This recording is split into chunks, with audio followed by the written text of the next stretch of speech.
El Tribunal Constitucional rechazó un recurso presentado en contra de las alzas de los planes de salud de las ISAPRES.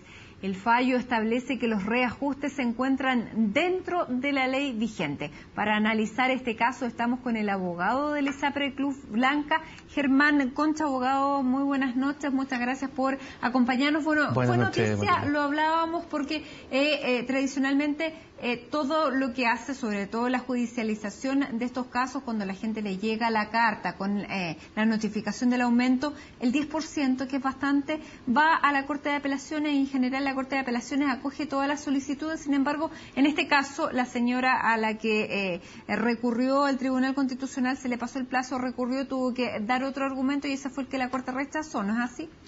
Es un poco distinto porque la verdad es que lo que se planteó en este caso es una impugnación a la norma que establece la facultad. En el fondo, el requerente lo que hace es decir, esta facultad no debiera existir, las ISAPRES no debieran poder hacer esto, independientemente de cómo lo hagan.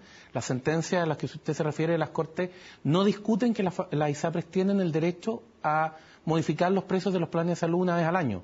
Lo que dicen es, ¿sabe qué? Me parece que en este caso no está bien hecho, no estoy de acuerdo, o tráigame más antecedentes. En cambio, en el caso del Tribunal Constitucional, lo que se trató de hacer fue decirle al Tribunal, esta facultad no debiera existir, esta facultad injusta, arbitraria.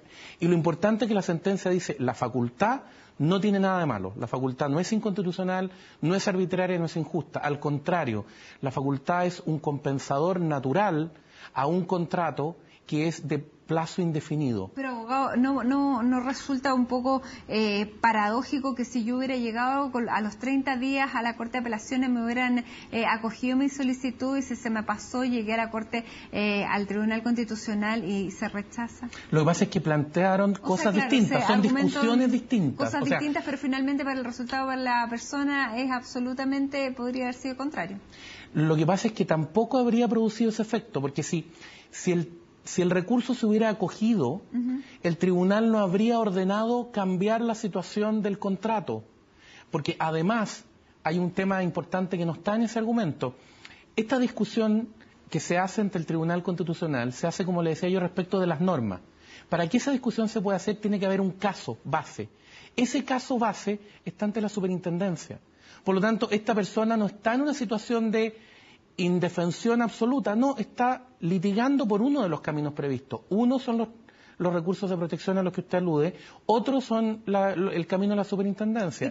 Y la obligación, de cumplir con los plazos es de quien quiere ir a la justicia. A cualquier persona que se le pase un plazo, se le produce el mismo efecto, digamos. Ahora, el Tribunal Constitucional les ha dado un importante triunfo al juicio de las ISAPRES, o es una cosa que está por verse porque también podría cambiar esta normativa de aquí a algún tiempo, como plantean algunos de los abogados que están en la otra vereda de la suya? Yo creo que lo más importante es que el Tribunal Constitucional ha reiterado la idea de que la ley está bien, de que la idea de que existe esta facultad no es arbitraria, ni es absurda, ni es injusta. ¿Ahora le parece adecuado el sistema de reajuste? A ver, lo que pasa, Matilde, es que tú tienes que enfrentar un problema técnico. Cuando tú tienes contratos de seguros, habitualmente la mayoría de esos contratos son anuales. ¿Por qué? Porque los riesgos de las personas van cambiando. Cuando tú contratas un seguro para tu auto, en fin, para distintas figuras. ¿Qué es lo que se hizo en el sistema de ISAPRES? Se dijo, vamos a tener un contrato de plazo indefinido. Eso en términos de seguro es muy complejo, porque el riesgo cambia todos los días, la persona gasta cada vez más en salud, eso es una realidad en todos los países del mundo. Si yo digo que el precio debe quedar congelado desde el día 1, es imposible financiarlo en el largo plazo. Entonces, ¿qué es lo que tendría que hacer? Tendría que tener contratos muy caros desde el día 1. Claramente, ¿Qué es lo que permite debería esto? tener un sistema de reajuste, pero ¿podría ser distinto al que se usa actualmente? A ver, lo que pasa es que depende de cómo lo quieres hacer. Si tú dices, yo quiero tener un sistema de reajuste que permita que las ISAPRES incorporen esa variación, lo que hace la ley hoy día es decir, lo pueden incorporar, como estamos además en un país donde los precios son libres, que eso es muy importante. Una economía sin precios fijados ni controlados, donde la persona elige el plan que quiere tener, elige la ISAPRE, y por lo tanto cada ISAPRE va ajustándose según su propia realidad. Aquí se han dado argumentos que son muy curiosos, Matilde, porque de repente dicen, es que es malo que las ISAPRES cambien los precios de manera distinta cada una. Y si las cambiaran todo igual, dirían que hay colusión. Entonces dirían, no, ¿sabe qué? Libre competencia, hay que castigar a la ISAPRE porque todas tienen la misma alza. El que cambie cada una de manera distinta es una demostración de que esos cambios responden a la realidad de cada una, que es distinta, porque tiene que ver con sus carteras, con la realidad de siniestralidad. Hay realidades distintas ahí también. La realidad de los consumidores en Chile está cambiando. Cada vez los consumidores se sienten más empoderados, el sentimiento de abuso en la gente, la ciudadanía, se ha ido incorporando cada vez más en el ánimo de cada uno, y tal vez lo que pueda ser legal no siempre va a ser legítimo. ¿Ustedes creen que el sistema con el que se está rigiendo las utilidades de las ISAPRES, el aumento de los precios de los planes, tiene una continuidad en el tiempo que la pueda hacer viable, o este tema, por ejemplo, que está en la agenda de muchos de los candidatos presidenciales, pudiera hacer cambiar? A ver, lo que pasa es que, de nuevo, ¿qué es lo que quieres discutir?